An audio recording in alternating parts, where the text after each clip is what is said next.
My maternal aunt drowned while trying to save my mother. Out of gratitude, my mother brought my younger female cousin home to raise her. From then on, my cousin competed with me for everything, from courtyards, jewelry, and clothing, to food, snacks, and trinkets. Whatever I had, she insisted on taking it for herself. My mother told me to yield to her. I refused. Every time she provoked me, I retaliated. But when it came time for my marriage arrangement, she seduced Leo Lu. Once again, my mother urged me to step aside. This time, I smiled and agreed. All right. Leo Lu and his mother came to our home to discuss the wedding. Everything was proceeding smoothly until my cousin, who lived with us, burst in. Cousin, I am already Leo's. Please, let us be together, she pleaded. Stunned, I turned to look at Leo Lu. He was too guilty to meet my eyes. Madame Lu remained composed. In that case, let her join as a favored concubine alongside a Jing. My mother grew anxious. How could Nancy be a concubine? She looked at me. A Jing. Step aside for Nancy. We owe her that. I stared at my mother, expressionless. No, Leo is the love of my life. I won't marry anyone but him. Leo Lu was deeply moved and reached out to me. A Jing, I never knew you cared for me so deeply. I wanted to slap him twice, but thinking of the princess's grand promises, I held back and shook his hand instead. Nancy then showed a dejected expression. My mother's heart ached terribly, and she scolded me. Why are you so unreasonable? It's just a man. Why must you compete with Nancy? You just can't stand to see her happy. Can you?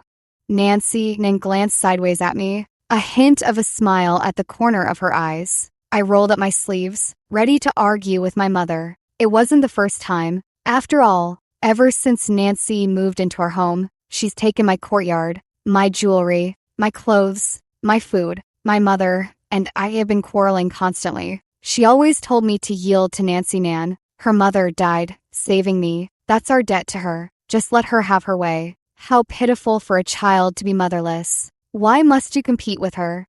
I did give in to her a few times, but eventually, I came to my senses. It was my mother who owed her, not me. Even if a child must repay a parent's debt, my mother has more than one child. Why pick on me alone to bear the burden? Once I figured that out, Nancy never got the better of me again. If she tried to sow discord between me and my mother, I'd wait until my mother was away and then beat her. If she boasted about my mother using her own dowry to support her, I'd wait until my mother was away and then beat her. If she subtly belittled me in front of my grandmother, I'd wait until my mother was away and then beat her. If she pretended to be bullied by me in public, I'd wait until my mother was away and then beat her. I kept at it until she was too scared to try anything anymore. For this, my mother disciplined me with family punishment and made me kneel in the ancestral hall. But it didn't matter. Once my wounds healed,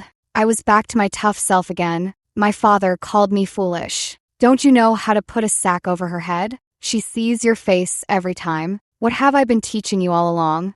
I stiffened my neck defiantly. I want Mother to know it was me who hit her. My father sighed. You're as stubborn as a mule. But soon, he broke into a grin. Exactly like your old man. Truly my daughter. I knew he had spoken to my mother in private, but she wouldn't listen. She didn't think she was being excessive at all, insisting that a drop of kindness should be repaid with a spring, let alone a life. Saving favor? Unable to win arguments with my mother, my father focused his efforts on me, urging me to eat more meat, teaching me the art of war, and training me in martial arts. He had fought in battles, won victories, and caught the emperor's eye several times due to his exceptional martial skills, straightforwardness, and loyalty. After retiring from the front, he was appointed commander of the Imperial Guard. He had one son and 3 daughters. Originally, he planned for his son to carry on his legacy, but plans often can't keep up with changes. My brother preferred literature over martial arts, lacked talent, feared hardship, and even a simple horse stance could half kill him. As for me, I'm both skilled and eager to fight, quite reminiscent of his younger days. I learned quickly and shot up in height, making Nancy Nan even more afraid to provoke me. I thought she had learned her lesson, but little did I know she'd been saving up for today to drop a bombshell. I rolled up my sleeves, planted my feet apart, and was just getting into position when a servant hurried in to announce that the princess had sent Annie Lynn to deliver some pastries to me. Delivering pastries might seem trivial, but when it's from the princess, it's a serious matter. No matter what I was doing, I had to go receive them personally. As I pulled my sleeves back down, I said to my mother, "Hold on a moment. I need to go see Annie Lynn first." My mother said, "Your bangs are messy. Smooth them out." Auntie Lynn's pastry delivery was just a pretext. In reality, she was there to relay the princess's latest instructions. The princess said, "You don't need to marry into the Liu family anymore." Huh? I was puzzled. I was just one step away. Auntie Lynn lowered her voice. "The princess has uncovered some things. The Lynn family is about to fall, so there's no need for you to breach them from within." I exclaimed in admiration. "Our princess is truly remarkable." Auntie Lynn nodded in agreement. "Isn't that right?" She continued. "The princess has ordered your next mission, to sabotage Shan Chen's marriage alliances with the noble families." I was taken aback for a moment. The current emperor has no sons, only a single daughter, the princess, now in his 60s and having toiled for years without yielding any heirs. The emperor has finally given up and plans to adopt a son from the imperial clan. However, among his nephews, there are only misfits and incompetents, none fit for the role. But among his grandnephews, several stand out as exceptional. Shan Chen is one of the most outstanding among them. Summoned to the capital, even before his arrival, the major noble families were already vying intensely to form marriage alliances with him. They didn't care whether it was as a principal wife or a concubine. As long as they could place someone by his side, they hoped that when he ascended the throne, at worst, she might become an imperial consort. But he and Liu Lu are simply not on the same level. My success in seducing Liu Lu wasn't due to my prowess. It was because Liu Lu was easy to seduce. Easy for me to seduce. And easy for others to seduce as well. I felt a bit troubled. I have no confidence in making Shan Chen fall in love with me. Auntie Lynn, pay attention to the task. It's sabotage, not seduction. The princess said, causing trouble is your specialty. I twitched. Thank the princess for me. I returned to the flower hall. The atmosphere had improved from before. I don't know what benefits my mother promised the Liu family, but Madame Liu agreed to let Nancy Nin be a second wife, equal in status to me. Liu Lu looked smug, standing very close to Nancy Nan, like the legendary sisters sharing a husband. It'll make for a beautiful story. Nancy Nan looked at me. "Cousin, are you happy?" I feigned surprise and turned to my mother. "Mother, no matter how nicely you put it, a second wife is still a concubine. How could you let my cousin become one?" My mother. I left her speechless. Nancy Nan frowned. I continued. "Your sister died saving you, and this is how you treat her daughter? Fine. Since I'm your daughter, I'll fix this for you. I won't marry Mr. Liu. I'll let my cousin have him." Nancy Nan frowned deeply. My mother's eyes welled up with tears.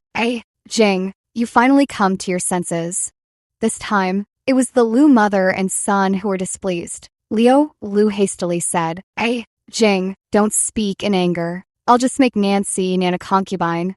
Madame Liu added, "Our Liu family only recognizes Jing as our daughter. In law, my father is the commander of the Imperial Guard, a close confidant of the emperor, while Nancy Nan's father is merely a minor seventh rank official. The Liu family knows the stakes all too well. How could they possibly abandon me for Nancy Nan? It's only my mother who fails to see it clearly. I'm quite busy and didn't want to waste more words on them. I have matters to attend to, so I'll take my leave. You all carry on." I returned to my own courtyard. Nancy Nan followed me, glaring at me with a sinister look. "Cousin, what a clever move. Retreating to advance." "Retreat your grandpa's leg." I sized her up from head to toe. "Actually, I find it quite puzzling. Why do you have to compete with me for everything? I don't recall ever offending you. Do I?" Nancy Nan sneered. Why pretend? My mother died, saving yours. And your mother cost me my mother and my home. How could I let her off easy? I said. Then, why don't you go steal her husband instead? Why target mine? She stared at me in shock. How can you have so little moral integrity? I couldn't help but laugh in disbelief. Seriously? You're talking to me about morals now? I gave her a serious suggestion. If you're having ethical qualms, you could find someone else to seduce my father. Or better yet, go after my brother. He's my mother's favorite. If he turns against her, she'd be absolutely devastated. She sneered. Don't try to sow discord here. Do you think I stand a chance against your brother? At least she knows her limits. I reminded her. I still have 2 younger sisters. They were born to a concubine, so they're not closely related to your mother. You sure draw clear lines. I mocked her. She brushed it off with a cold laugh. Do you think playing hard to get will make Leo Lu marry you? She gently stroked her abdomen. It's useless. You won't be marrying him. I arranged to have a meal with 3rd Miss Zhao and 5th Miss Luo at the restaurant. The 2 of them are quite close to me. You could say we're bosom friends, often gossiping about others together. So it was only natural that we bring up Shan Chen at this point. Zhao San said, I heard he's the most handsome man in Jinghai. I don't care whether he inherits the throne or not. I just like good-looking ones. Luo Wu said, I heard his skills are excellent too. Zhao San immediately flashed a lewd grin. What skills? Skills in what area? She couldn't hold back and burst into laughter before Luo Wu could even respond. Luo Wu's face flushed red as she scolded her. You're talking nonsense. Zhao San erupted into another fit of wild laughter. I looked at them meaningfully and said, You're both too naive. Haven't you ever wondered why Shan Chen, as the heir of Prince Jinghai, hasn't married yet? Why doesn't he even have a concubine in his chambers? Zhao San froze for a moment, then stammered,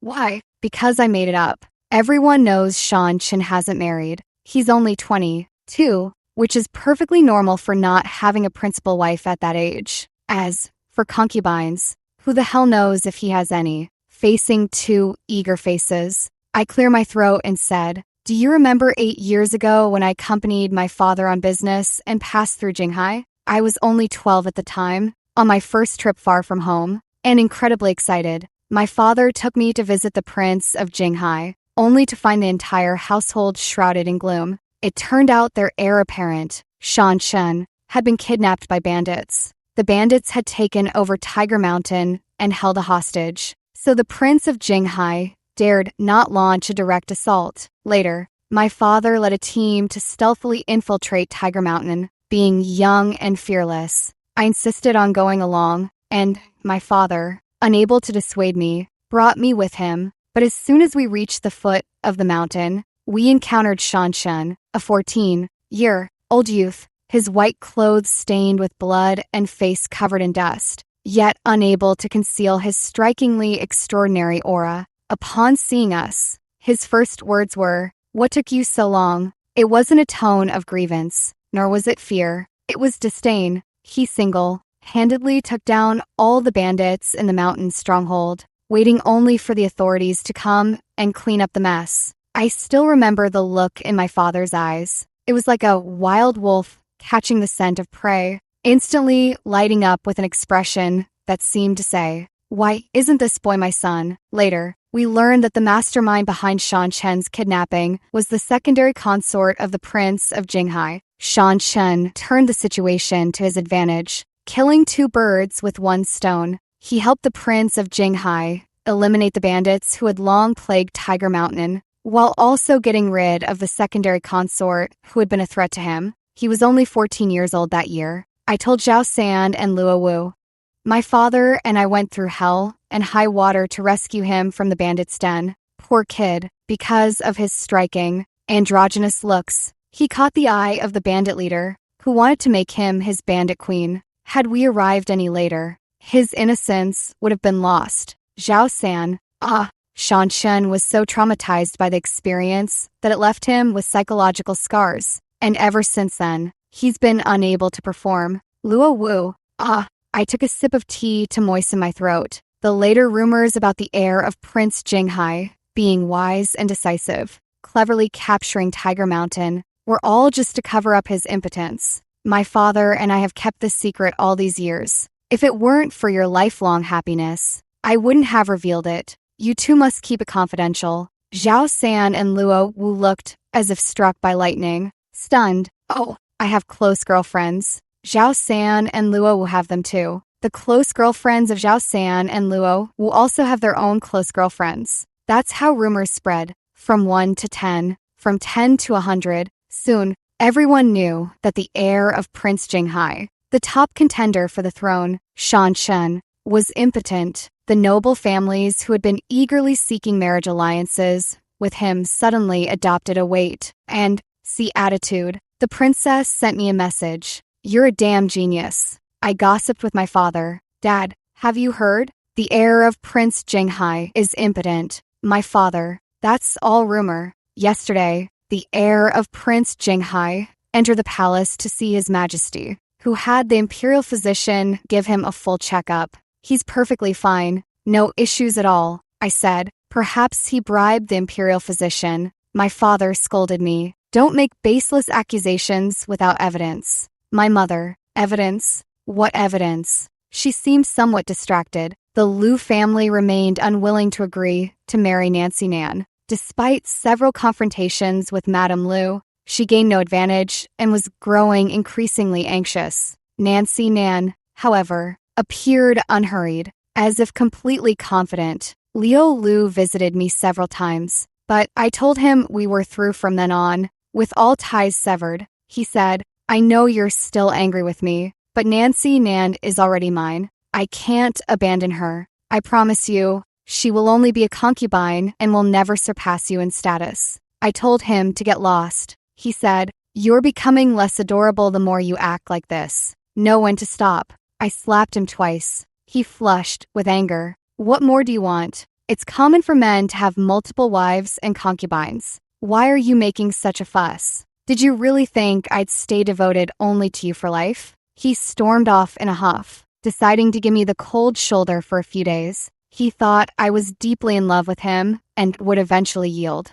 But as time passed, their family ended up being raided. The Liu family had been a prominent clan for centuries, but by Liu Lu's generation, it was already a hollow shell. The younger generation lacked capable leaders, relying entirely on the elders to hold things together. It was like a towering building on the verge of collapse, teetering precariously. The raid was triggered by a minor incident. A young member of the family harassed a respectable woman on the street, who happened to be a maid from the princess's estate. The maid reported it to the princess, who sent investigators. In the process, they accidentally uncovered the Liu family's secret salt mine. The emperor was furious and ordered a thorough investigation. Once the investigation began, all the dirty deeds, big and small, committed by the Liu family came to light. Even trivial matters, like the youngest grandson snatching a candy hawthorn stick from a playmate years ago, were exposed. The entire Liu clan was stripped of their official positions, their property confiscated, and they were exiled to the desert province. On my brother's day off, the family was fortunate to have a meal together. Grandmother said, "Thank the Bodhisattva that Jing didn't marry into the Liu family, sparing her from that disaster." Mother added, "It's all thanks to Nancy."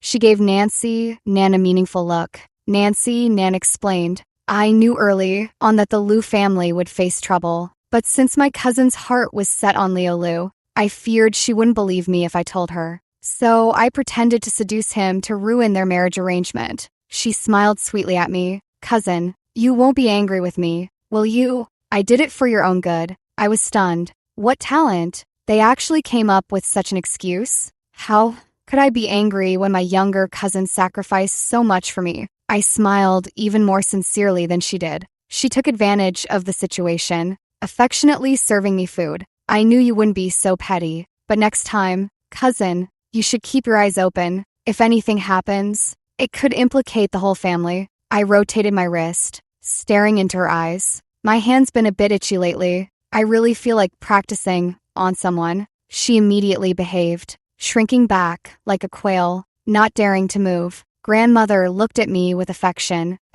"Jing, You're grown up now. You shouldn't be as mischievous as when you were a child. Keep your temper in check, or it'll be hard to find a husband." Then she turned to Nancy Nan and said, "You've always been sensible, but this matter was poorly considered. Even if you couldn't tell Jean the truth, you should have informed the elders. Competing with your own sister for a man will damage your reputation if word gets out." Nancy had always been well behaved in front of grandmother, and with my mother speaking well of her, grandmother had a favorable impression of her. But recently, because she competed with me for Leo Lu, grandmother had become somewhat displeased with her. My mother quickly said, "She told me, I know about it." My brother also said, "Nancy has always been sensible, unlike Jean, who's always talking about fighting and killing, without any semblance of a proper young lady." Thanks to Nancy Nan, my relationship with my brother had always been strained.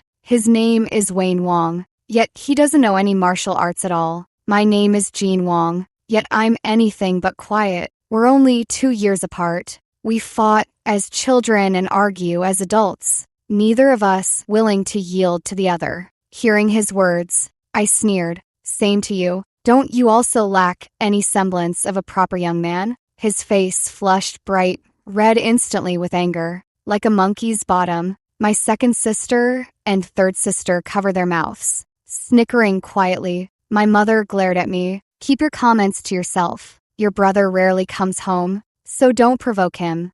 My father slammed his chopsticks down heavily. Jing isn't wrong." Then he added, "When kids bicker, we adults shouldn't interfere." My mother said, "You're both grown, UPS still arguing, with no sense of sibling affection." My father, "Should they just fight out then?" My mother, "Grandmother, such lively entertainment."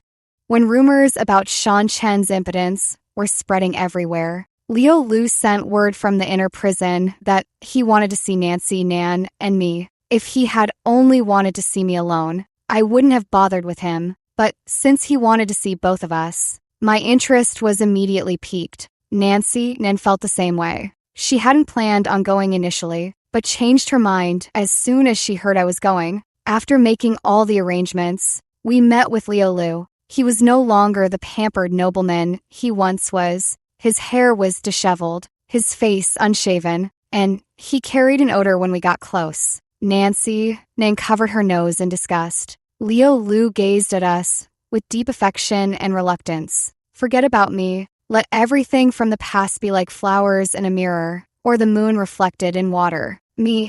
I was utterly speechless. I remained silent, but Nancy Nan sneered. "Don't flatter yourself. If it weren't for my cousin liking you, do you think I'd even glance your way?" Leo Lu's eyes widened in disbelief. "What did you say?" "What? Has your time in the inner prison made you deaf too?" Nancy Nan, no longer the gentle and considerate girl she'd pretended to be in front of him, spoke with biting sarcasm. "From now on, you and I are worlds apart. Don't tell anyone we know each other. If we meet, act like strangers."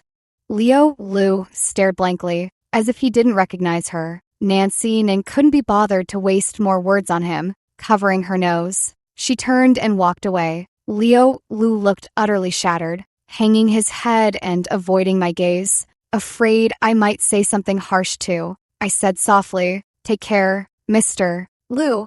He burst into tears. "Jing, I'm sorry. I wronged you. You're the only one who truly cared for me."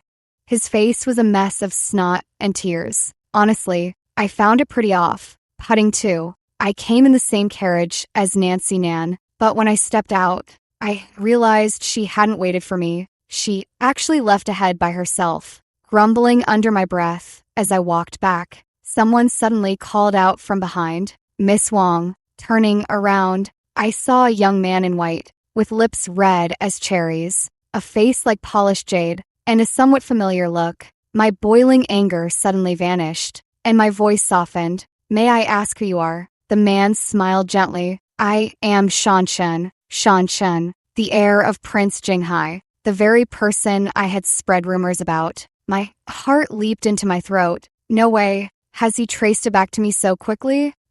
So it's the heir of Prince Jinghai. I feigned composure and bowed. "May I ask why the heir has sought me out?" It's nothing major, he said, with a smile as warm as spring breeze. I just wanted to ask, Miss Wong, why you spread the rumor that I am impotent. He just blurted it out so innocently, right there on the street, as if I would ever admit to it. You've mistaken me for someone else. It wasn't me. It was you. It wasn't me. It was you. It wasn't me. Who are you working for? That was close. I almost blurted it out. I sealed my lips and ignored him, quickening my pace. After walking for a while, there was no sound behind me. I thought Shanshan had long gone, but when I glanced back, he was silently following, speeding up when I did, slowing when I did, and even giving me a slight smile when our eyes met. Finally reaching my doorstep, I breathed a sigh of relief and turned gracefully to face Shanshan. My apologies,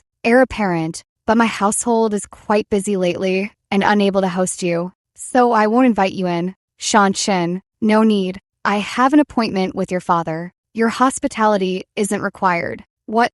Before I could process this, he strode calmly through the main gate, announced himself, and was promptly escorted by a servant to my father's study. As I moved to follow, the coachman who'd driven Nancy, Nan, and me to the inner prison suddenly rushed out and knelt before me with a thud. Miss, I didn't mean to leave you behind. It was Miss Nan who insisted I depart immediately, threatening to report me to the madam for harassment and have me dismissed if I refused. She's always been the madam's favorite. I had no time to argue with him about this, waving my hand impatiently. I know, it's not your fault. I'm not blaming you. He thanked me profusely, kowtowing 3 times before leaving. Shanshan had already gone far ahead, so I hurried to catch up. Before I'd taken more than a few steps, an elderly maid came to summon me. Young miss, the madam requests you come to her as soon as you turn back. How annoying. Nancy, Nan must have been whining to my mother again. I was just about to settle scores with her anyway. Arriving at the main courtyard in a fury, I found Nancy, Nan, reclining on the chaise lounge, eyes red and looking terrified. My mother sat beside her, gazing at her with evident concern. Nan patted her chest and said, Cousin, I didn't mean to leave first. I was truly frightened by the horrors in the inner prison. You won't hold it against me, will you? Before I could speak, my mother interjected. Nancy isn't as brave as you, who fears nothing. Don't be petty. She's been crying with guilt just now. As for me, I'd make a scene even without a reason, let alone when I'm in the right. But today Shanshan is at my house, and I have no idea how he might complain about me to my father. With my future uncertain, I couldn't be bothered to argue with Nancy. Nan just glared fiercely at her and said slowly, You better watch your back these next few days. Nan was so frightened she shrank into my mother's arms. My mother comforted her while scolding me, making such a fuss over trivial matters. Where did you learn such pettiness? Let me tell you, if you dare lay a hand on Nancy, don't ever call me mother again. I scoffed. Is that supposed to be a threat? After all these years, I've long since learned to comfort myself. Did she really think I still cared? I had originally planned to ambush Nancy Nan in a few days and give her a beating, but hearing my mother's words, I immediately reached out and slapped Nancy twice across the face. Nan was stunned. My mother was stunned too. After a moment, she snapped out of it, her chest heaving with anger. You.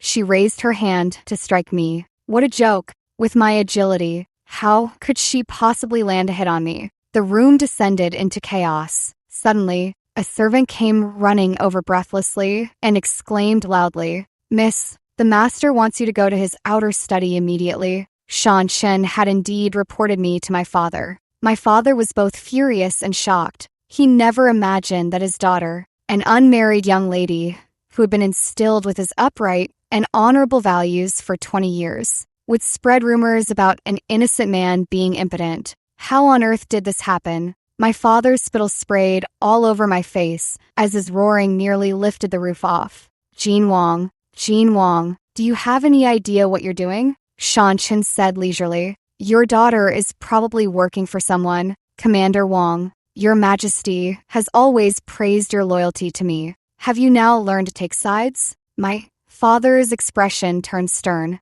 I quickly interjected, Father, Let me try to weasel out of this. No, I mean, explain. I actually admire heir apparent Shun and resorted to this desperate measure because I didn't want him to marry another woman. I'm not working for anyone, I declared righteously. Heir apparent Shun, please refrain from making unfounded accusations. My father's expression was no better. You admire heir apparent Shun? Yes. Thanks to Nancy Nan, after years of battling wits with her, I could spin lies without batting an eye. Father, 8 years ago, heir apparent Shin single-handedly wiped out the bandits of Tiger Mountain. His intelligence, valor, and handsome appearance won me over completely, and I've been deeply in love with him ever since. I caught Shan Chen's eye twitching. My father, but weren't you fond of that Liu family boy? Me, he was merely a substitute for heir apparent Chen. Silence. The study fell into utter silence. After a long pause, my father sighed. Even if you like someone, you shouldn't spread such rumors. He told me to apologize to Shan Chen. I can bend without breaking, so I promptly offer my apologies. Shan Chen said, in a few days, the princess will host a welcome banquet for me. You can clarify things in front of everyone then. Me? How is this any different from a public execution? I was horrified. Shan Chen laughed heartily. Someone knocked on the door. It was my mother, bringing Nancy Nan with her. Nancy, who had just been frightened and looked pale, now seemed completely recovered. Not only had she changed her clothes, but she had also reapplied her makeup, appearing fresh and charming, graceful and elegant. My father frowned and asked, "What brings you here?" My mother replied, "Nancy knows you've been overworked lately, and specially brewed some calming soup for you." Nancy then placed the soup bowl on the table. Shan Chen's gaze fell upon her. And who might this be?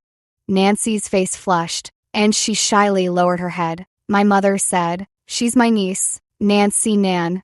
Shan Chen let out a meaningful "oh" and remarked, "So she's your relative." Earlier, near the inner prison, I saw her coercing and bribing the carriage driver to abandon Miss Wang and leave first. I thought she was some ill-tempered young lady of your household. Turns out she's just a relative. My mother was stunned. Nancy froze, her face instantly turning bright red. My father frowned. What happened? Nancy then looked up in a fluster, her eyes slightly red. Heir apparent, you misunderstand. I was just frightened and told the coachman to leave first. I didn't coerce or bribe anyone. She appeared deeply insulted, tears welling up in her eyes. On the verge of falling, her moist eyes gazed stubbornly and firmly at Shan Chen, like weeds desperately growing through rock crevices. Shan Chen, is that so? I don't believe it.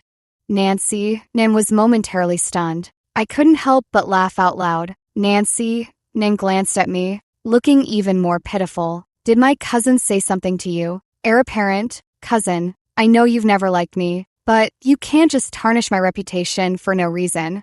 She sobbed softly. My mother suddenly understood and looked at Shan Chen. Heir apparent, you may not know, but my Jing has always been mischievous, not as sensible as my niece. If she said anything to you, please don't take it seriously.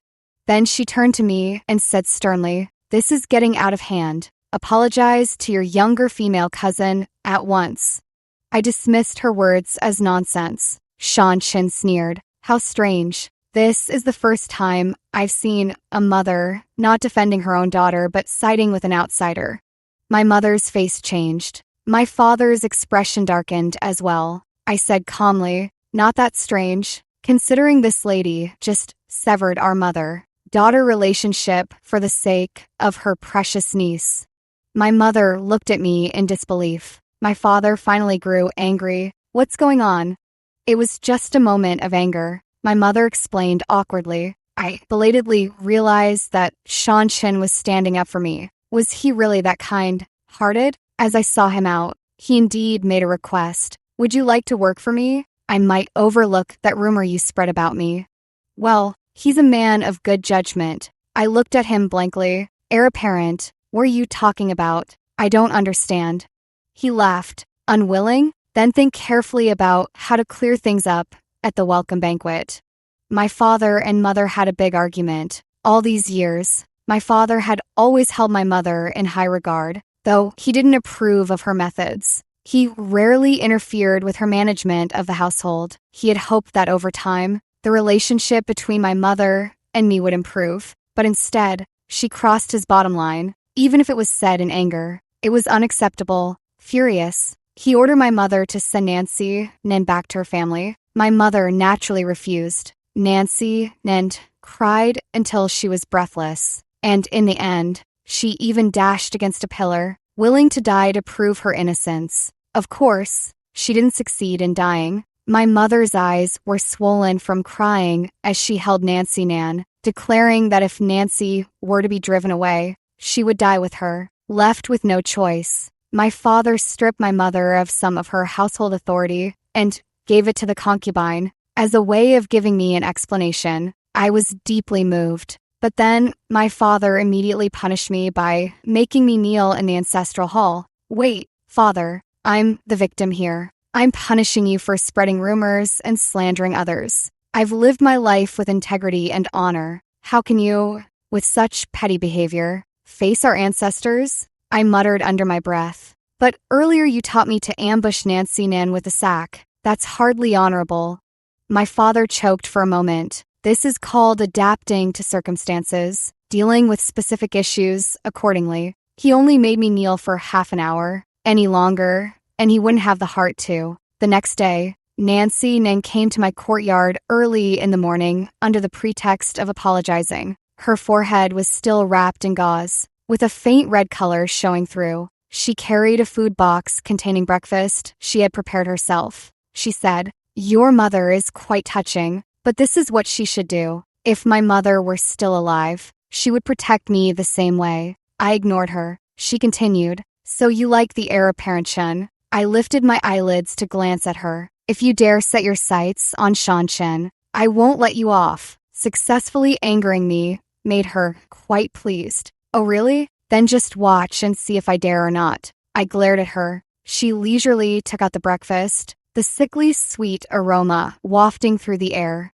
when she suddenly covered her mouth and retched. I looked at her suspiciously. She looked flustered. "Don't overthink it. I just have a slight stomach chill recently." The banquet the princess hosted for Shanshen was actually a matchmaking event disguised as a welcome party. Most of the unmarried, noble young ladies in the capital had been invited. My mother brought Nancy Nan and me to the banquet, but for some reason, both of my younger sisters had stomach issues and couldn't come along. Throughout the journey, my mother didn't say a word to me. Ever since that incident, she had been giving me the cold shoulder, blaming me for airing our family's dirty laundry, causing discord between her and my father, and making Nancy Nan an innocent victim, insisting I apologize first. I'm already 20 years old, yet she still doesn't understand my temperament. The Cold War is fine by me. I could go my whole life without speaking to her. Once we arrived at the princess's estate, I stopped sticking with my mother. But unexpectedly, Nancy Nan kept following me, going wherever I went. When I went to chat with 3rd Miss Zhao and 5th Miss Luo, she followed. When I admired the flowers and snacked on pastries, she followed. I went to the restroom, and she followed. Like a sticky plaster I couldn't shake off. I had no chance to meet the princess alone. "Are you out of your mind?" I asked her. She smiled gently. "It's my first time at the princess's estate, and I'm a bit nervous. We're like sisters. Cousin, surely you won't mind looking out for me?" I scoffed, rolled my eyes at her, and then deliberately headed for secluded spots. Nancy Nan still tagged along. As we passed a small pond, Nancy Nan suddenly called out to me, "Cousin, are you trying to find a deserted place to beat me up?" "What if I am?" She laughed. "You must hate me a lot right now, don't you? Your mother doesn't care about you at all. She only cares about me." I sighed. "I really don't get your way of thinking. If you hate my mother for causing your mother's death, then go after her mother. Why keep targeting me?" Her eyes widened as if she'd heard something blasphemous. "That's my grandmother, and I'm your cousin." But she had her own twisted logic. "The only rule is that she can't mess with anyone else but me." Footsteps approached from a distance. Nancy Nan revealed an eerie smile and slowly retreated to the edge of the pond. She said, Sorry, cousin, but the person you like is about to be snatched away by me again. With that, she fell backward into the pond. With a splash, water flew everywhere, accompanied by her panicked cries for help. Help, help. The footsteps drew closer. The newcomer stood beside me, watching coldly as Nancy bobbed up and down in the water. I turned my head. Not going to play the hero and save the beauty? Sean Chin replied indifferently. Such clumsy tricks. I've seen them at least 90, if not 100 times. As he spoke, he casually kicked a stone from the bank into the water. I could clearly sense Nancy's struggling pause for a moment. But soon, she started thrashing again, her cries for help loud and dramatic, putting on a convincing and vigorous performance. She didn't give up her performance just because Sean Chun and I refused to save her. Soon, people arrived at the sound. A large crowd gathered. My mother was among them. Nancy was fished out by a servant who could swim, drenched and pale, coughing incessantly. My mother snatched a cloak from a maid, wrapped her in it, held her tenderly, and comforted her softly. It's all right now. It's all right. Nan trembled in her arms, bursting into tears as soon as she spoke. Aunt, I thought I'd never see you again. Then she looked at me. Cousin, I know you've always disliked me. Usually, you hitting or scolding me is one thing. But how could you push me into the water? I could have died. I really could have died. She sobbed quietly, looking utterly pitiful. Everyone's gaze immediately fell upon me. My mother, shaking with anger, slapped me across the face. How could you be so vicious? I didn't dodge. She had used all her strength. I nearly lost my balance, but Sean Chin steadied me, preventing a fall. My cheek immediately swelled up, burning with pain, and a trickle of blood seeped from the corner of my mouth. Ah Jing, Zhao San and Luo Wu exclaimed in unison. Zhao San urgently said, Ah, Jing isn't that kind of person. Auntie, you can't just take Miss Nan's word for it. Luo Wu nodded repeatedly in agreement. My mother looked at me coldly. I know my own daughter. Jeaner doesn't lie. It felt as if something had pierced my heart, causing a dense, sharp pain. So, after all this time of deceiving myself, she could still hurt me so easily. Tears quickly welled up in my eyes as I cried, Mother, am I really your biological daughter? Why do you always side with my cousin whenever we have a conflict? As my mother opened her mouth to argue, I suddenly dropped to my knees with a thud. She was so startled that she forgot what she was going to say. Nancy also looked astonished. She expected me to confront her head on, since at home, whenever we clashed, I had never shed a tear or shown any sign of backing down. I immediately kowtowed to Nancy Nan, frantically bowing my head until my forehead quickly swelled and turned red. While kowtowing, I cried out, Younger female cousin, please spare me. I won't compete with you for mother anymore. From now on, I have no mother. You can take her. I don't want her anymore. You came to our house at age 6 and immediately took my courtyard and maids, then my jewelry and clothes. You even snatched the birthday gifts my father gave me. Every time you complained about how pitiful it was to have no mother, my mother would order me to give my things to you. I gave you everything you wanted, everything. So why aren't you satisfied? Just because you have no mother, must you steal mine away? When I had a high fever and my whole body ached, my mother was originally by my side, but you just said you were afraid to sleep alone, and she abandoned me to accompany you. You fell off the artificial hill while playing carelessly, but you falsely accused me of pushing you. My mother whipped me 10 times. The scars are still on my back to this day.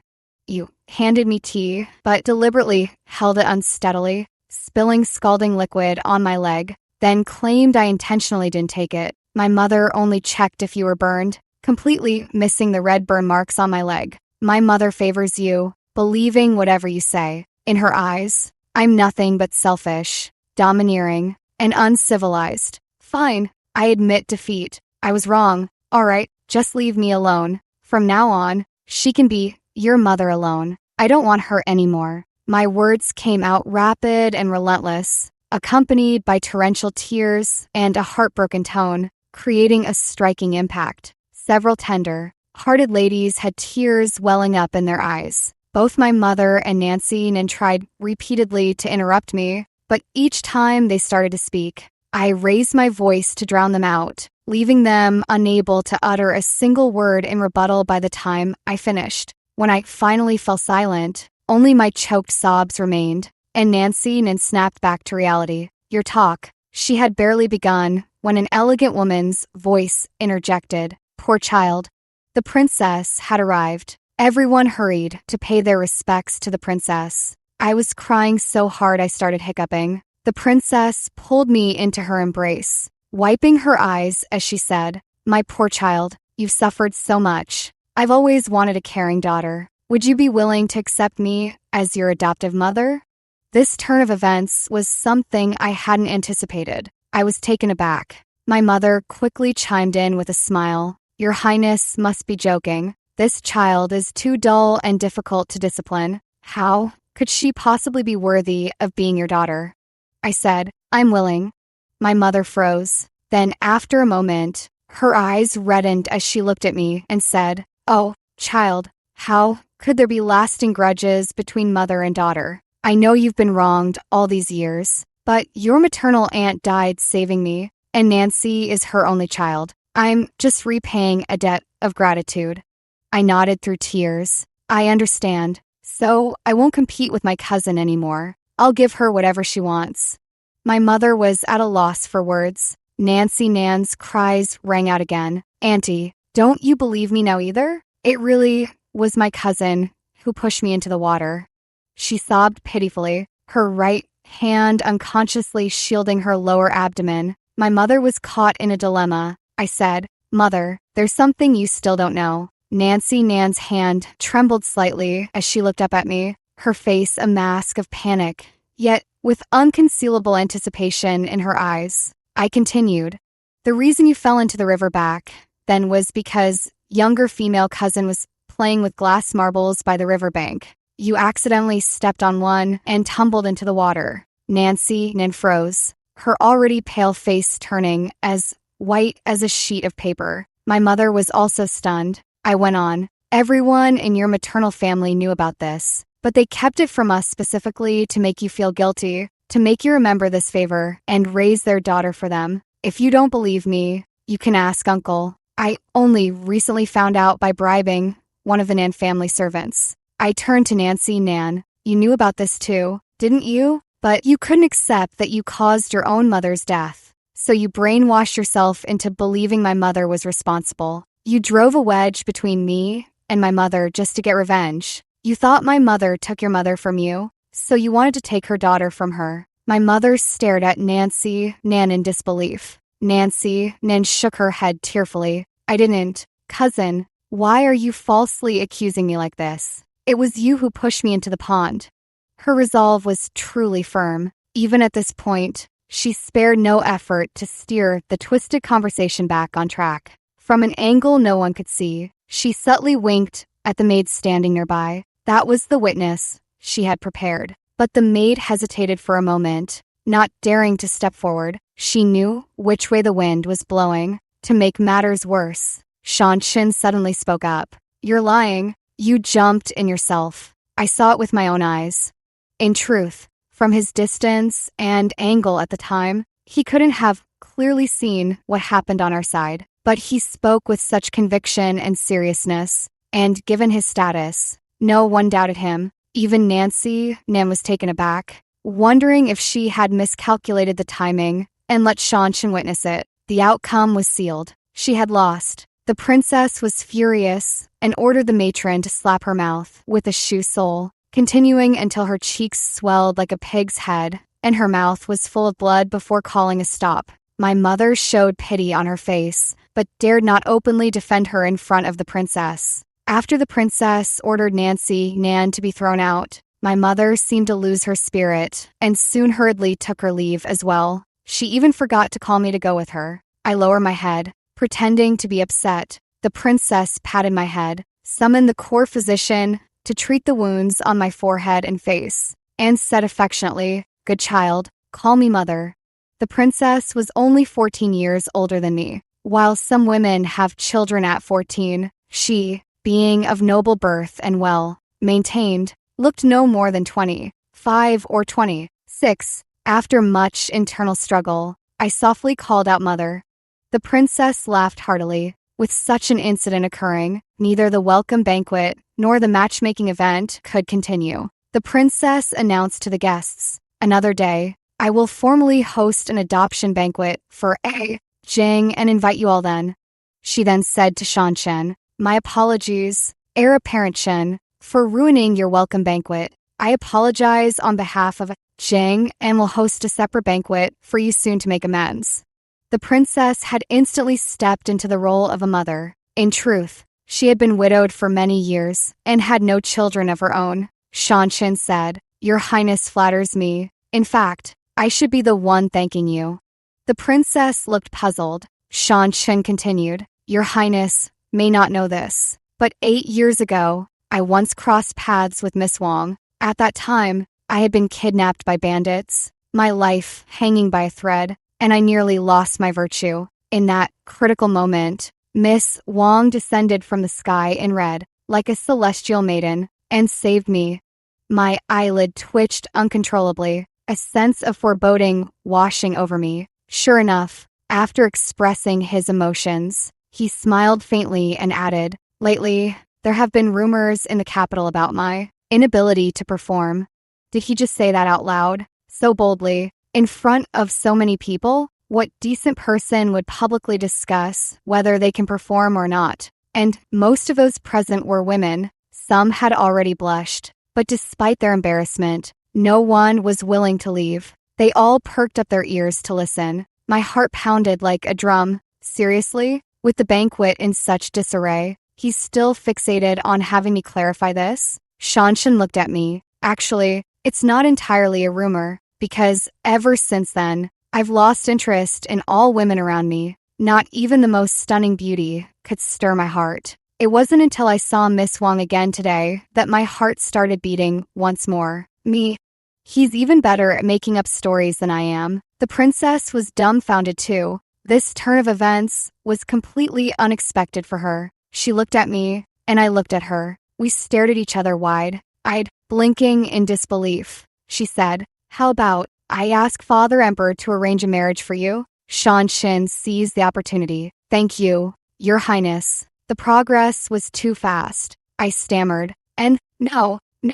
I once vowed that my husband must be devoted to me alone for life. Given heir apparent Chen's noble status, that's probably impossible." "Shanshan, I can do it." His reply came too quickly, making it utterly unconvincing. The onlookers, however, cast envious glances, as if I had stumbled upon some incredible luck. The happiest was the princess. She hadn't expected me to exceed the task she had assigned, whether Shanshan was sincere or not, since he had verbally promised to be with me, and only me for life. He wouldn't openly marry into other noble families until the situation became clear. The princess secretly gave me several thumbs up, her excited expression seeming to say, "You're a damn genius." The princess invited me to stay overnight at the princess's estate. After most people had left, she asked me to see Shanshan off. We walked side by side, the setting sun spreading out behind us,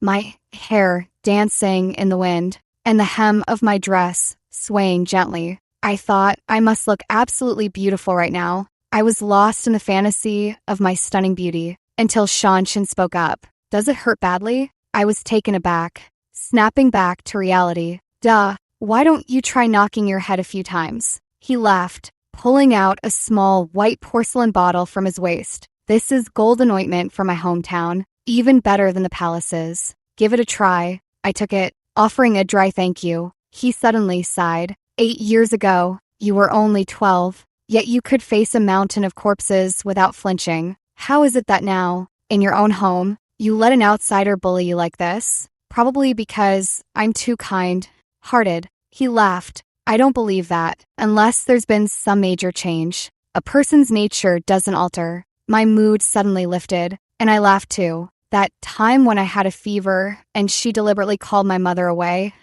After I recovered, I sneaked into her room in the middle of the night and drenched her with cold water. She ended up getting sicker than I was. When she splashed me with boiling water, I waited until she was alone and immersed both her hands in boiling water. When she falsely accused me of pushing her, I took advantage of my mother's absence to make the accusation real. I dragged her to the rockery and kicked her down. She fell and bled profusely from her head. And that other time, I gestured animatedly, growing more and more excited as I spoke. Shanshan gazed at me with a smile, as if looking at his own daughter. I suddenly couldn't continue, clear my throat, and suppress my smile. He looked at me, his voice softening. I was serious about requesting permission for marriage. You should think it over carefully. I frowned. Are you out of your mind? I have feelings for you. I don't believe you. But you're blushing. That's a different matter. He sighed dramatically, saying with feigned regret, almost had you fooled. I kept a straight face. Not even close. I didn't believe a single word of it. He said, you're truly devoted to that person. Even the princess has wavered. Yet you remain steadfast.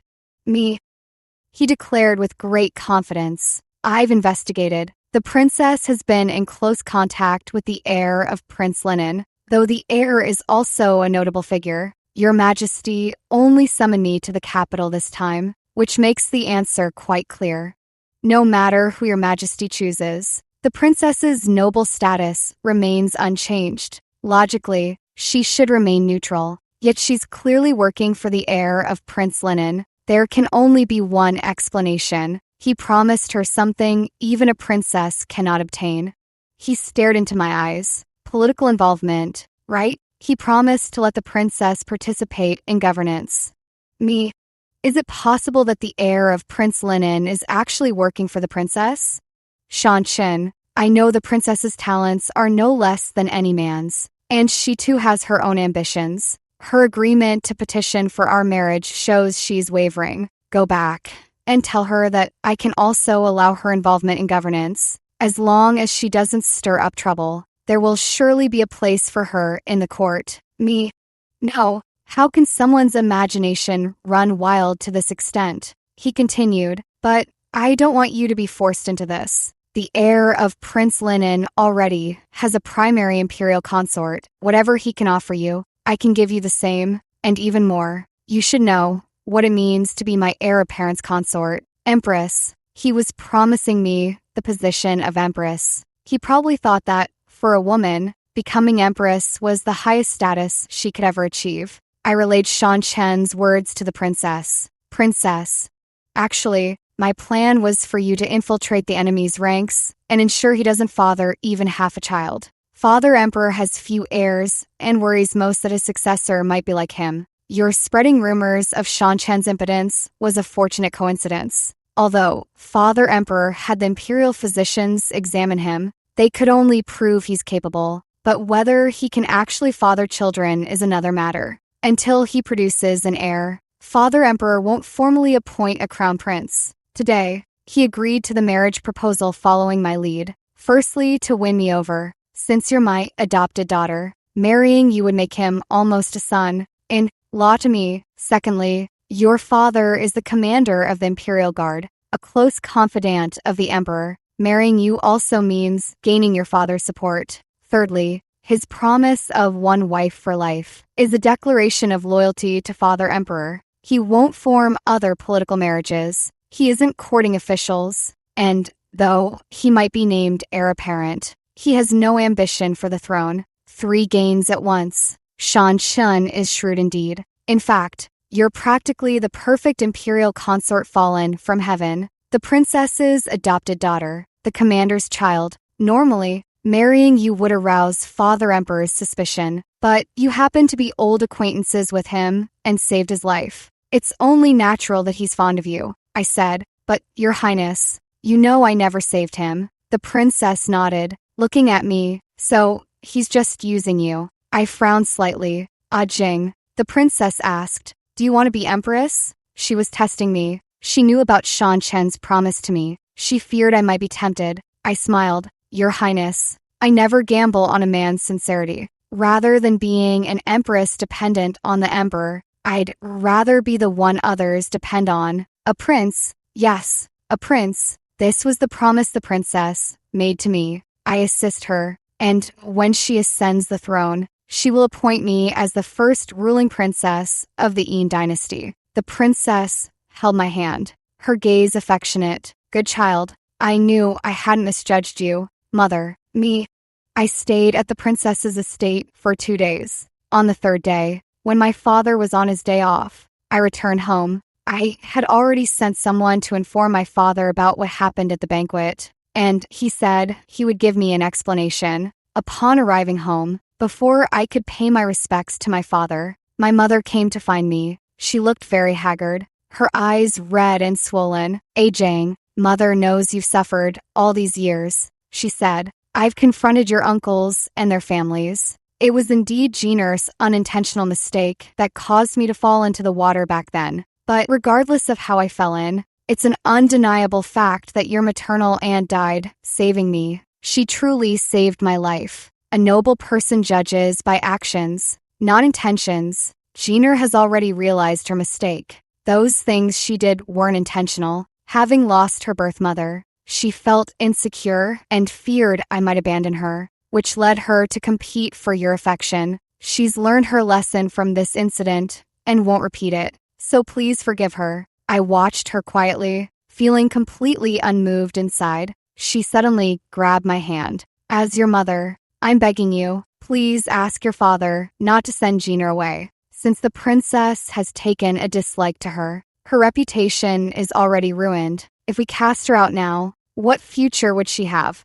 Only then did I learn that after my father heard about what happened at the banquet, he returned home and declared he would send Nancy back to the Nan family. This time, my mother's threats proved completely ineffective. My father remained resolute. But in the end, Nancy wasn't sent away after all, because she had hanged herself with a white silk cord from the roof beam. Though she was rescued in time, she still hasn't regained consciousness. If not for the fear that Nancy might die on the journey and her family would blame ours, my father would have had her carried back regardless. Jing, your maternal aunt saved your mother's life. We should repay kindness with gratitude. Shouldn't we? We mustn't be ungrateful people. I slowly withdrew my hand, not in anger, but asked her calmly, have you ever considered what would have become of me if her slander had succeeded? Labeled as vicious and ruthless, harming my own sister, full of lies, offending the princess. Would there have been any way out for me? She was taken aback, and after a long pause, said, but it didn't succeed, did it? You're perfectly fine, aren't you? In fact, you even turned misfortune into fortune, being adopted as the princess's goddaughter. I couldn't help but laugh. I said, if you're so eager to repay the favor, why not take a white silk cord and hang yourself? A life for a life. You.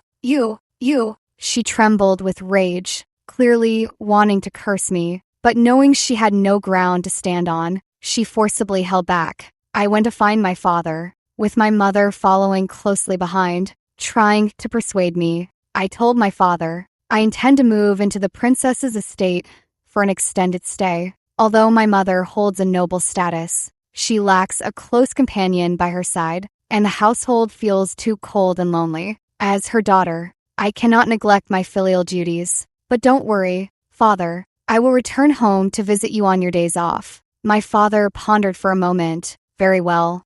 My mother looked puzzled. Then after a while she realized I was referring to the princess as my mother, not her. Her face turned livid with anger. You have a home of your own. Why would you go live with someone else long term? I lifted my eyelids and gave her a cold glance. So you do know that. She froze for a moment, then awkwardly muttered, Nancy is different. I nodded. Indeed, she is different. She's vile, and you're foolish. She was enraged again, trembling like a leaf in the wind, shouting at me, how did I give birth to someone so ill-mannered? I nodded again to affirm her. Exactly, since I had a mother who gave birth but didn't raise me.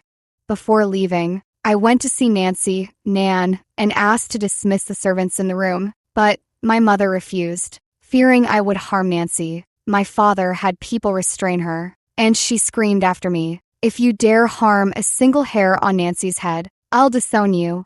Nancy lay quietly in bed, her face pale, eyelids faintly trembling. I sighed softly and said, "I know you're pretending. Stop it, or my mother will worry herself to death." Initially, she did want to repay the favor, but you're so clever, well behaved, and considerate that she gradually came to see you as her own daughter. In her heart, you matter far more than I do. I'm leaving and won't be coming back. Everything in this household is yours now, so please don't make a scene. Your mother saved my mother not so you'd live in hatred. From now on, take good care of my mother and don't hurt her anymore." Her eyelids fluttered and finally opened slowly. After a few seconds of eye contact, she asked, "Why didn't you reveal my pregnancy that day?"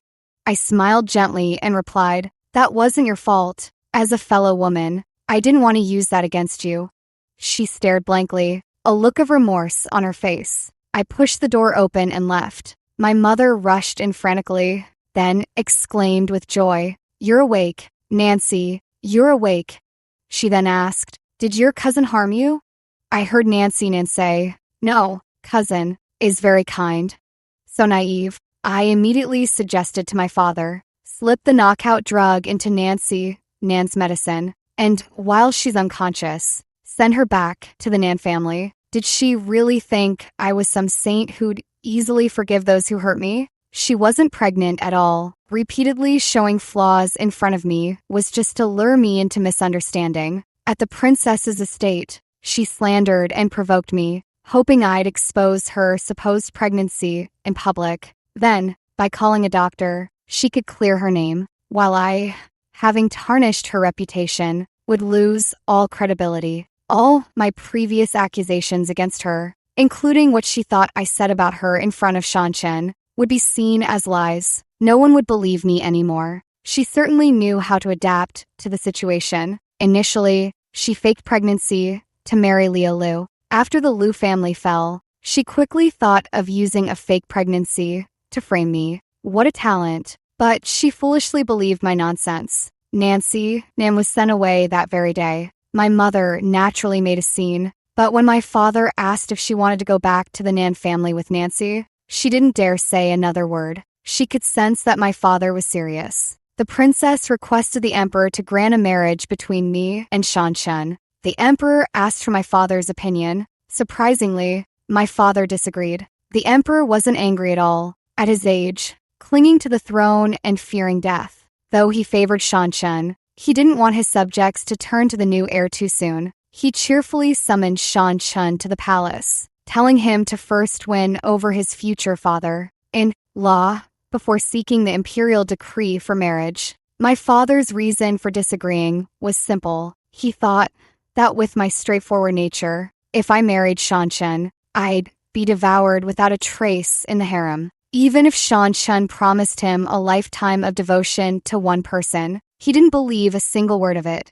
"I'm a man. How could I not understand men?" I said. "You admire him so much. I thought you'd be thrilled." My father lamented deeply. "If he were just the heir of Prince Jinghai, of course I'd be thrilled." He sighed repeatedly, feeling immensely regretful. Shanshan couldn't win over my father, so he had to come and work on me. Jewelry, fine garments, and lavish attire were sent to the princess's estate as if they cost nothing. The princess told me to keep him on the hook. The longer we dragged out, the more advantageous it was for us. Everyone believed the emperor was in good health and could live for another decade or so, but in reality, he was already at the end of his rope. The Imperial Medical Bureau was under the princess's control. She wasn't committing patricide, merely concealing the emperor's illness. Even the emperor himself thought he was just aging, overworked, and lacking energy, believing that more rest would suffice. Thinking he had many years left, he wouldn't rush to appoint an heir. He intended to take his time evaluating candidates and savoring his final days of imperial power. The princess visited the palace frequently, finding various excuses to come and go from the imperial study. The emperor, in his old age, was very indulgent toward his only daughter. Moreover, she was merely concerned about his health, sometimes bringing him tonics, other times soups, and occasionally tidying his desk or grinding ink and washing brushes. The emperor even reassured her. Don't worry, Shanshan will treat you well.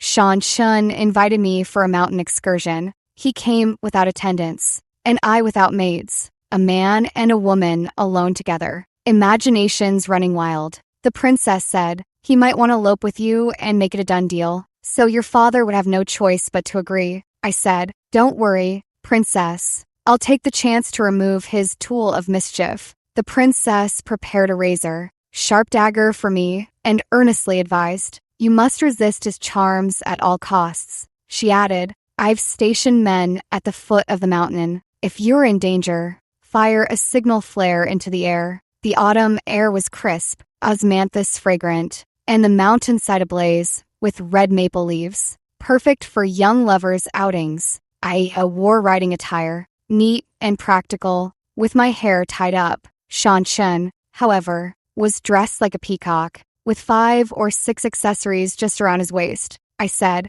let's race to see who reaches the mountaintop first. Shanshan looked utterly speechless. I had already shot into the mountains like a rocket. I had underestimated Shanshan after all, despite his elaborate attire. It didn't slow him down one bit. I observed discreetly that his martial arts skills were likely superior to mine. But before we could determine a winner, heavy rain suddenly started pouring halfway up the mountain, forcing us to take shelter in a cave. I dodged quickly and stayed relatively dry. But Shanshan got drenched like a drowned rat. He built a fire at the cave entrance, took off his wet clothes to dry them, and tilted his head to wring out his long hair, gathered to one side. From my perspective, his inner garment hung loosely, revealing glimpses of his muscular chest and well-defined abs. The princess was right. This guy was definitely trying to seduce me with his looks. I glanced a few times, then resolutely turned my gaze to the torch, only to find myself looking back moments later. He smiled, like what you see. I kept a straight face. It's all right. Your face is red again. No, it's just the heat from the fire. He chuckled, stood up, and looked outside the cave. This rain won't stop anytime soon. Looks like we'll be sleeping in the mountains tonight. Sleep? Sleep how?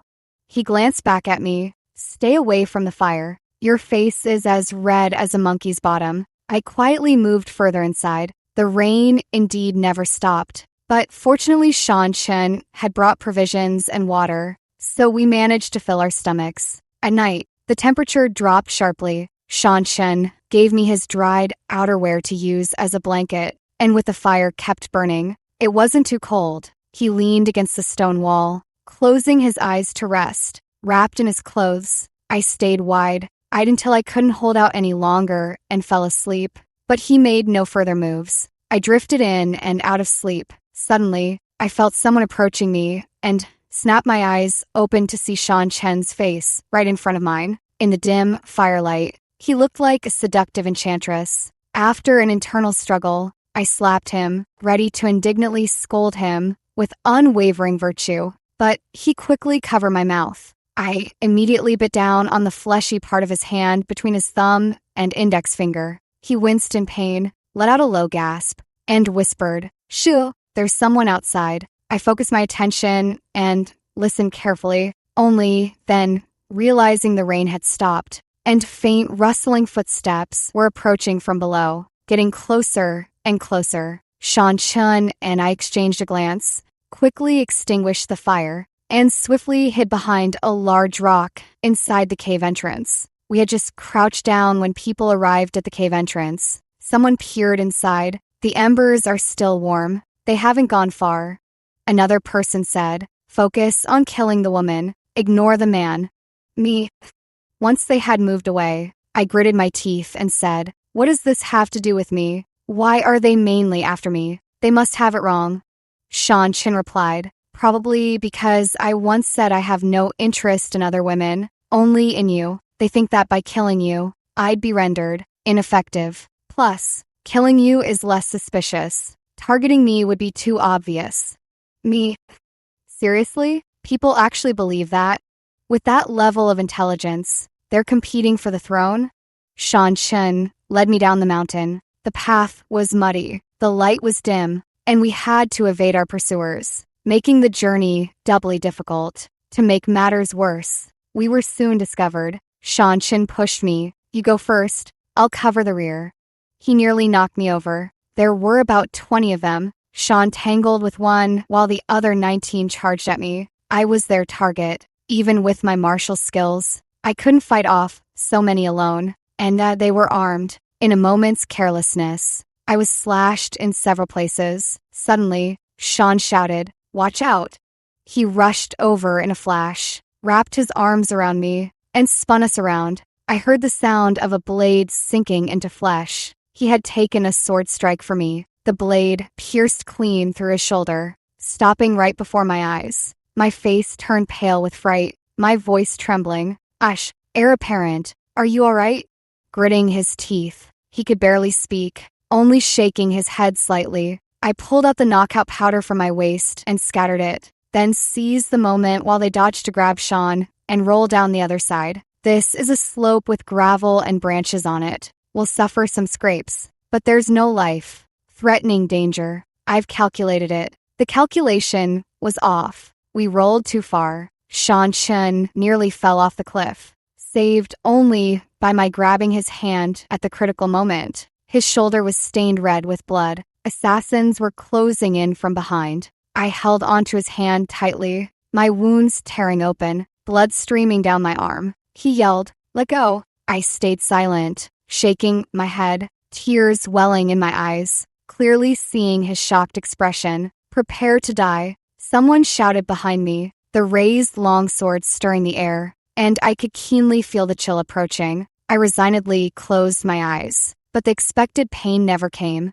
The sound of fighting erupted. Someone cried out loudly, heir apparent," running toward us, helping me pull Shanshan up. Reinforcements had arrived. I was nearly exhausted, collapsing to the ground as I gasped for breath and grinned at Shanshan. "It's done. We don't have to die." Shanshan was covered in blood on one side of his body, looking at me with an extremely complicated expression. I slept for a very long time, and when I woke up, it was already the afternoon of the next day. The princess was by my side, and as soon as she saw me wake up, she scolded me. "Are you trying to get yourself killed? Didn't I tell you to send a signal if you were in danger?" I glanced around to make sure no one was nearby, then lowered my voice and said, "It's fine. The assassins were actually Shanshan's men in disguise." The princess was taken aback. "That can't be right." Shanshan's injuries were quite severe. I observed that the shoes of those assassins were all very clean.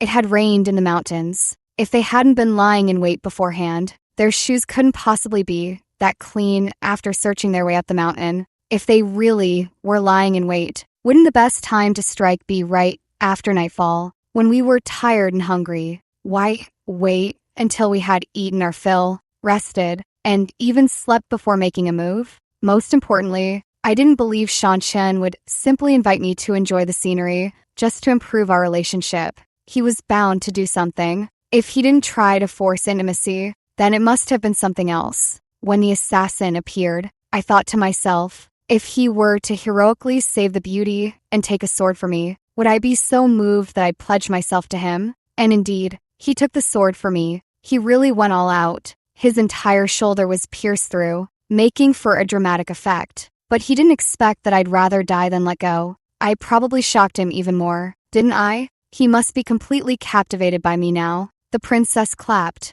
"I told you you're a talent. I only had minor injuries, but I didn't tell my father to avoid worrying him." In the evening, Shanshan came to see me. It must have been tough for him, his shoulder wrapped in thick gauze, his face frighteningly pale from blood loss, and he had to be carried to get to me. He said, "Why didn't you come to see me?" He sounded quite aggrieved, his eyes as clear and soft as if they'd been washed, making one's heart soften in response. I said, "I'm regretting it." He was puzzled. Regretting what? Regretting not letting go of the death grip. But my mind's already let go of you. As I spoke, I slapped my right hand with my left, several times over. Shanshan laughed, his eyes sparkling brightly. He reached out and grasped my hand. "No matter what, you didn't let go."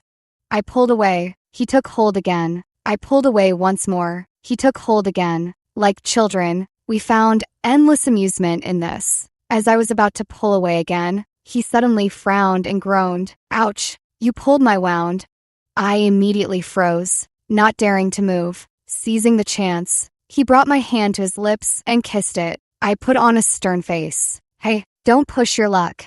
My father found out eventually. Shan Chen's status now was far more than just the heir of Prince Jinghai. His assassination attempt was a major incident. The emperor ordered a thorough investigation, but even after 3 rounds of searching high and low, nothing was uncovered. It would have been a miracle if they had found anything. Those assassins simply changed clothes and blended in as the victim's guards. Where could they possibly be traced? Shan Chen didn't take the opportunity to falsely accuse others, but the feudal lords scattered across the regions were all equally suspected. The news of Shan Chen taking a sword for me spread like wildfire. Zhao San and Luo Wu came to visit me, exclaiming, "True love, this is true love." My father was also plunged into deep contemplation. The emperor summoned my father again, and this time he agreed, even securing an imperial edict allowing me to divorce at any time. Unnecessary, truly unnecessary. When the marriage edict was issued, Shan Chen told me, "You won't regret choosing me."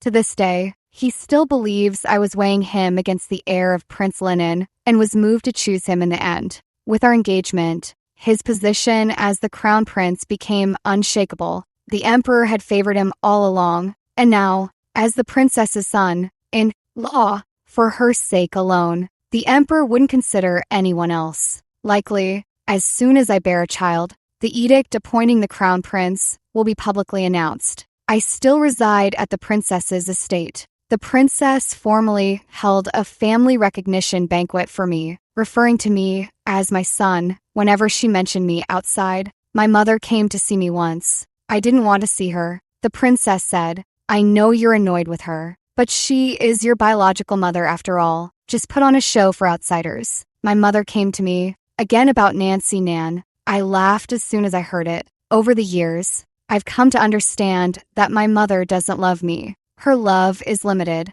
and my brother is her favorite. She originally intended to love me, but when Nancy Nan came, she felt obliged to repay a kindness, and her pity and compassion gradually turned into genuine maternal love. She had no extra love left for me. She said, "Nancy Nan is being forced by her family to marry a man 20 years her senior as a replacement wife. Please help her. After all, if it weren't for you, your father wouldn't have sent her back." I asked her, "Marriage is a matter of parental orders and matchmakers' words. How do you expect me to help?" She said, very naturally, "Have the heir of Prince Jinghai take her as a concubine, as long as you agree. The heir won't refuse." I laughed in anger and said, "Fine, as long as she dares to enter the household. I dare to kill her. She's just a concubine after all, and I doubt anyone would investigate." She stared at me in shock, her joyful expression freezing just as it began to bloom.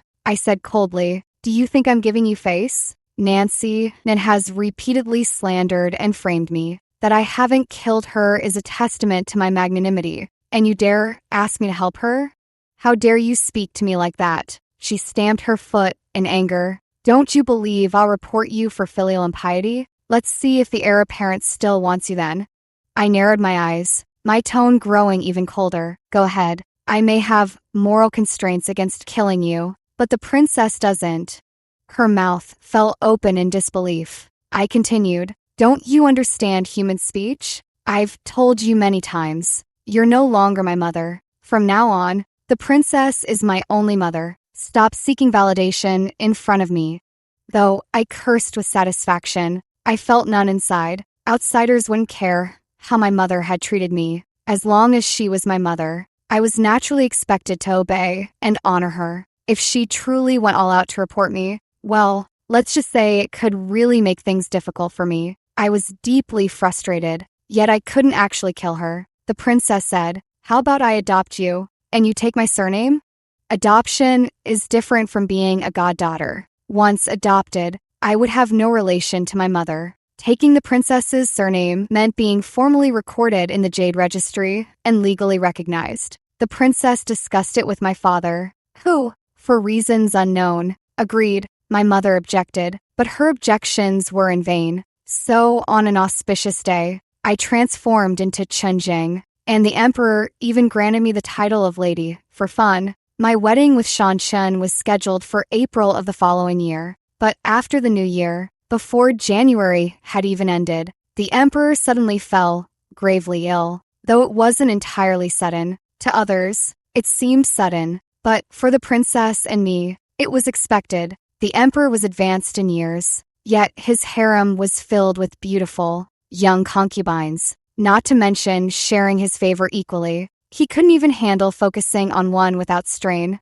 It was only a matter of time before restlessness set in, especially with the princess adding fuel to the fire. Amidst the festive bustle of the first lunar month, the elderly enjoyed the liveliness, and upon the princess's reminder, recalled a consort skilled in magic tricks. When sent for, she was discovered in an illicit affair with a guard. Lost in their passionate encounter, they were oblivious to the world around them. The scandal erupted dramatically. When the emperor arrived, the consort's crimson mandarin duck undergarment was still draped over the guard's waist. The emperor fainted from rage on the spot. Shortly after being carried to his bedchamber, he breathed his last. This was an outcome even the princess hadn't anticipated. She immediately ordered the news to be sealed off. Meanwhile, Shan Chen and I were visiting the grand monastery outside the palace. By the time Shan Chen received the news and we hurried to the palace, the bells tolling the emperor's passing had just begun, and the princess emerged, holding the final imperial edict. With all the court officials present, Eunuch Su, who had served by the emperor's side, read the edict aloud. When it declared the throne was to be passed to the princess, everyone was stunned, especially Shan Chen, who glanced at the princess, then at me. Before a look of sudden understanding dawned on his face, he finally understood that, from beginning to end, it wasn't the heir of Prince Linen who wanted the throne. It was the princess. Shan Chen's face turned pale, and he opened his mouth as if to ask me something. I met his gaze calmly, and all his words got stuck in his throat, unable to form a single question. Being so clever, he must have realized that all my previous interactions with him were merely feigned cooperation. Someone raised an objection, but the emperor clearly intended to establish the heir apparent of Jinghai as the crown prince. The princess calmly explained, "That was what Father Emperor said deliberately to protect me. As his only bloodline, I am the rightful heir to the throne." She nodded to Shan Chen. "I apologize for involving the heir apparent in my troubles, and I will make proper amends in the future." Shan Chen's expression darkened. Another person protested, "But it's unheard of for a woman to become emperor." The princess stood tall and declared, "Then let it begin with me." But some still remained unconvinced, pointing out that the emperor had never shown any indication of wanting the princess to succeed him. Someone suggested verifying the authenticity of the final imperial edict, to which the princess readily agreed. The final imperial edict was of course forged, pieced together from characters the emperor had previously written, making it impossible to detect as counterfeit. The ministers exchanged uncertain glances. The princess continued leisurely. The edict had been prepared long ago, but Father Emperor also verbally declared on his deathbed that the throne should pass to me. Eunuch Su and Commander Wang can both attest to this. Eunuch Su served the emperor closely, and my father was his personal guard. Both were present when the emperor passed away. Eunuch Su had long been bribed by the princess. As for my father, I don't know how the princess convinced him, but my famously upright father glanced at me and nodded. His credibility was beyond question. With his nod, the court officials were mostly convinced. Those who remained skeptical, upon seeing the imperial guards in silver armor with black swords lining the palace corridors, dared not disbelieve. My father and Eunuch Su were the first to kneel and shout, "We pay respects to your majesty. Long live the emperor." The ministers hesitated for a moment before a few took the lead in kneeling, followed by more and more until, in just a short time, a vast majority had knelt down. Only Shan Chen and I remained standing. He looked at me, and I looked at him. I slowly knelt. "I pay homage to your majesty. Long live the emperor." The light in Shan Chen's eyes faded, his back straightened, and his hands trembled slightly at his sides. The world fell into an eerie silence, with only the howling wind lifting his white robes high. He stood there for an unknown length of time, while the princess waited patiently, embodying the demeanor of an emperor. Finally, his knees bent, and his head lowered. He murmured softly, "I pay homage to your majesty. Long live the emperor." The princess, "Rise, my subjects. A nation cannot be without a ruler for a day." So the princess soon ascended the throne as emperor, adopting the era name Yuanhuang. As the princess's only child, I was enfeoffed as the prince of Bijiang and granted a princely mansion. I became the first ruling princess in our dynasty. Surprisingly, no one opposed it. Indeed, with an empress already in place, why not a ruling princess? These old conservatives could only accept it numbly. However, my father resigned from his post, despite Your Majesty's repeated attempts to persuade him to stay. He refused. He betrayed the late emperor and went against his own principles, making it impossible for him to remain in the capital with a clear conscience. He didn't even come to see me one last time, leaving only a message that our father-daughter bond had ended and we should each take care from then on, before wandering off to travel the world. I knew he had switched allegiance to Your Majesty all because of me. I am Your Majesty's person. If Your Majesty were to fall, I wouldn't fare well either. Your Majesty had chosen me back when still a princess,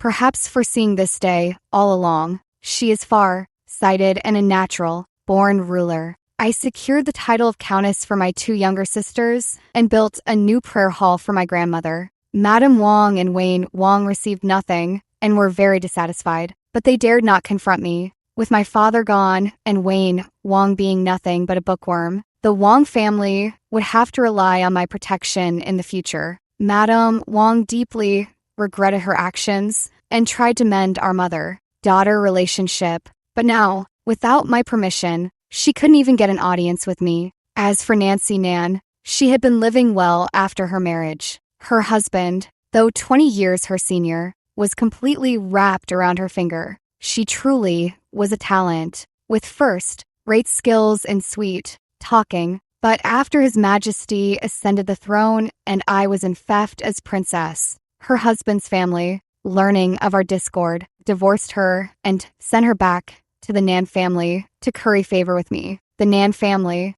also fearing to offend me, fabricated various charges against her and expelled her from the family. She then sought out Madame Wang, who, despite objections from her two younger sisters and grandmother, took her in and actively worked to find her a good match. In the end, she ended up in bed with Wayne Wang. This not only infuriated grandmother to no end, but also angered Madame Wang herself. Nancy Nan was acceptable as a daughter, but absolutely not as a daughter. In law, a twice-married woman with a tarnished reputation and no family backing. How could such a person be fit to be her daughter? In law, Nancy Nan was no easygoing soul. She caused 3 major scenes a day, from morning till night, disturbing grandmother and the sisters. I simply brought them to live in the princess's residence, letting those 3 stir up trouble as they pleased. Later, Nancy Nan married Wayne Wang as she wished, but gave birth to a child with intellectual disabilities. Shan Chun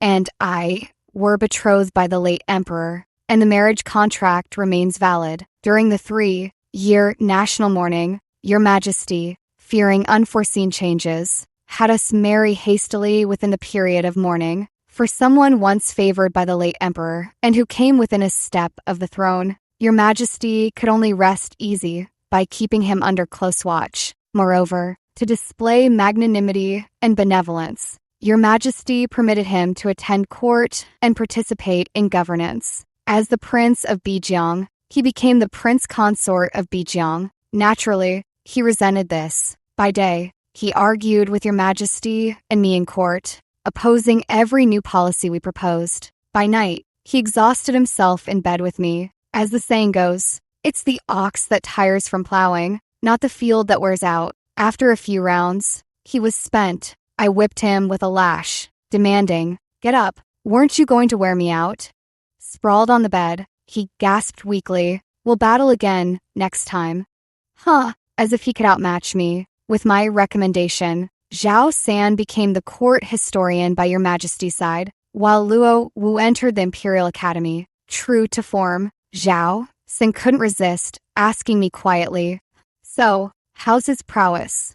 Me, "If we're not aiming for 7 times a night, I suppose he's passable." Zhao San looked horrified. Luo Wu blushed and scolded us for being improper. 2 years later, when I gave birth to a daughter, and His Majesty appointed her as the crown princess, personally taking her under his wing to educate, Shanshan gradually changed. He stopped opposing us. He became incredibly driven, following His Majesty's every command without question, arguing fiercely with the old conservatives in court each day, and staunchly supporting all of His Majesty's new policies. He actually had his own followers. In the previous 2 years, the old conservatives had looked to him as their leader. His sudden defection made them think it was a new strategy, and they blindly followed a few times before realizing he was serious. Thanks to him, the various new policies were implemented one after another. Women gained the same inheritance rights as men. Women were allowed to open individual accounts.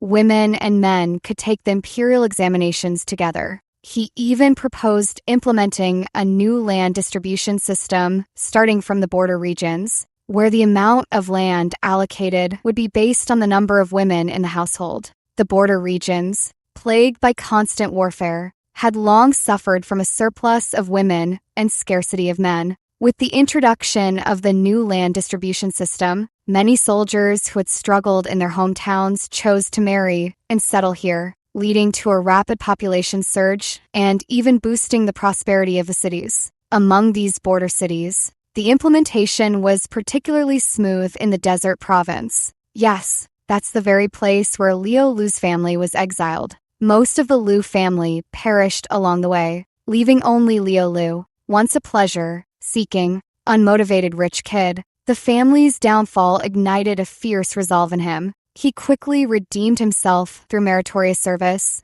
and was promoted to the advisor to the governor of the desert province. He played a significant role in implementing the new land distribution system. The governor of the desert province submitted a commendation for him to your majesty, who then sought my opinion. I said, "Give him a minor official position."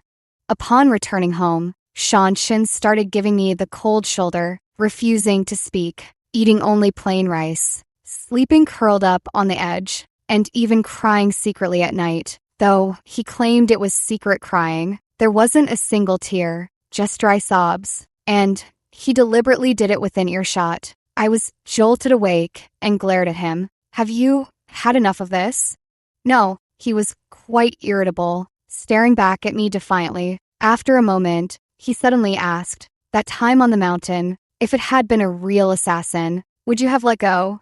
We hadn't talked about those past events all these years. Many things remained unspoken between us. I said, "No, I don't believe you." "Really?" I cupped his face and said gently, "I might have deceived you about other things, but there's one thing I never lied about. Shanshan, from the moment I saw you at 12, I fell in love with you at first sight." He still shook his head. "I don't believe it."